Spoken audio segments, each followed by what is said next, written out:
We wanted to start off tonight with Jason Dominguez. Now, Jason, as you can read in your brochure, and I don't think it's useful to reread what's in the brochure, you got it. But Jason is the official liaison to each of the touch points, if you can read this, that come up in this conversation. So he's the city council member who's designated the liaison with all these different aspects of the community that are trying to struggle with the affordable housing issue. So we wanted to lead off with Jason. We were going to go through each of the panelists, those who've been here before, and at the end, we'll have a brief announcement, and then we'll go straight into Q&A.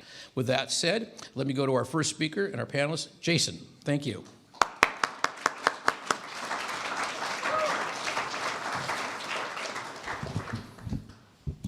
So I'm not very prepared, because when I read the email, I read it in a hurry, and I thought you were inviting me to be part of the Democrats' debate. I thought I would be number 28. That's Tom Steyer. It's Tom Steyer. So first, let me start. The purpose of my talking points today are to do nothing more than reset your expectations on housing. The title here is Housing Solutions. Take out your pen, cross out solutions, and insert a word: management, mitigation, deal with it, whatever you want to do, but we're not going to solve housing. It's like homelessness. We don't solve homelessness. We try to manage it and mitigate it as much as possible. And there's credentials in here. One of the things that's not mentioned is I started with a group of friends with Worth Street Reach. Any of you know Deb Barnes, who's been a lifelong advocate in Santa Barbara. We started a home where we said, let's try to do a pilot, a small home project, and see how we can help with seniors, how we can help them solve their homelessness. And we went for a while, and it took a lot of work, a lot of administrative time, and at the end, it kind of died because of one tenant and a Section 8 voucher that went awry. And so we realized how hard it was, that we were hoping to have a model that we could roll out around the South Coast, but it is a difficult thing. So aside from having worked for two legal aid corporations that have worked in housing law, I actually have direct experience trying to solve the problem, along with having been a renter in Santa Barbara. I'm still a renter now, and one of the consequences of Santa Barbara having so many renters, we're right around 65%, is we're sending a lot of money outside of our community. So that impacts our retail stores, our restaurants, salaries.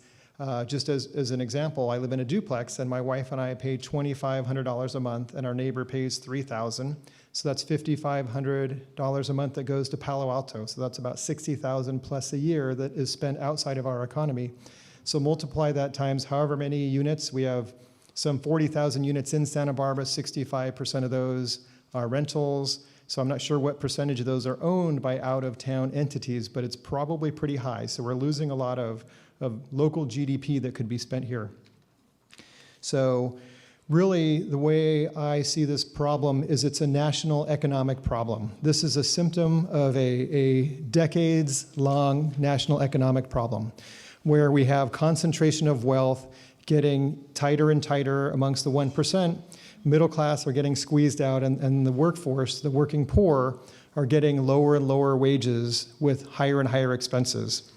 And the solution to that, and I'm glad that Ronaldo brought this up, is citizens getting engaged, because right now the big problem is money in politics. Campaign finance reform is absolutely crucial. So I'm not going to get into all that, but that's why there are so many policies that lead to corporate welfare, where corporations aren't paying taxes. So I don't want to get too far afield into that, but let me come back into housing. But those are really where we need to focus our efforts. Supply and demand. So anytime we do something as government, we influence the supply and demand curves, and it's as true for housing as anything else. When you talk about housing, you better be very careful to talk about what category of housing you're talking about. Luxury apartments are very different from duplexes, which are very different from single-family homes. So when the council passed AUD several years ago, it incentivized apartments, but at the cost to home ownership opportunities. Townhomes and condos have all but disappeared in terms of their production. And the key to the American dream is owning your home. If you play your cards right, you have a mortgage. Your mortgage is paid off right around the time when you're retiring, so your housing costs drop at the same time that your revenue from your job drops to match maybe your pension decline if you have a pension. If you rent in Santa Barbara, which 65% of our people do, their rents keep going up, even if they retire and they have no income, a slight pension, a good pension. So this is a structural defect in the system, and that's something we need to fix. So one thing I've really been pushing, unfortunately unsuccessfully, is increasing our home ownership opportunities in Santa Barbara. My number one wish would be that renters who live here now can be converted magically into homeowners. I don't want to get rid of our renters and bring in different homeowners. I really want to see Santa Barbarans who've lived here, maybe multiple generations, convert from renters to homeowners. And that's going to take a lot of capital and a lot of effort.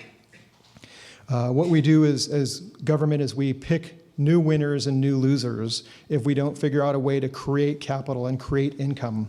And so we have to be careful that we do no harm. And unfortunately, our AUD did do harm because there were dozens of old units that were being rented below market rates that were demolished to make way for relatively expensive apartments. So lots of families were dislocated. I was just curious. I have a re-election campaign in November, so I'm looking at my voter numbers. And I pulled the data, and it showed there's 1,500 voters in my district. And when I ran, there were 2,000 voters. So that was 3.5 years ago. That means 25% of the voter pool in my district have disappeared. And we're still trying to get a good grip on what the number is of people from Santa Barbara who have been dislocated. But to me, to see that shocking reduction in the number of voters is very scary. And my district is one of the workforce districts. It's the east side, the Milpas corridor.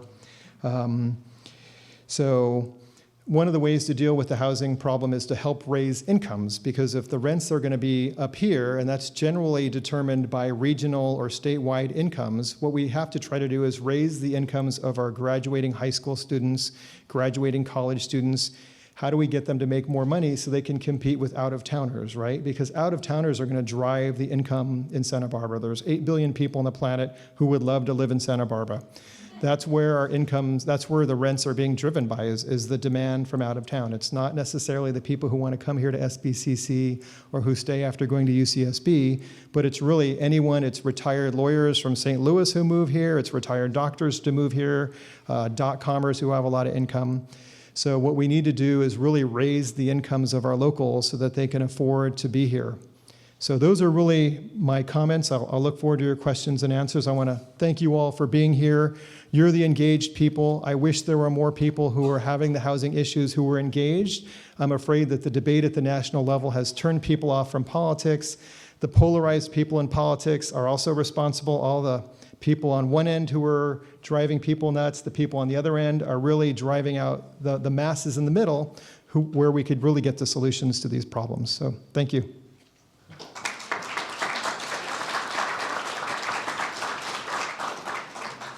So tell me, Jason, how do we get the homes that people can own? It's a great question. I'm not sure if he has an answer, and I'm not sure any of us have that answer, but I like the question because the idea of converting from rental stock to homeownership is an intriguing question in a place where infill has been the considered doctrine. Like we're land short and people long. And so I think Jason's made a couple of interesting points. Feel free to ask him about how that can be executed.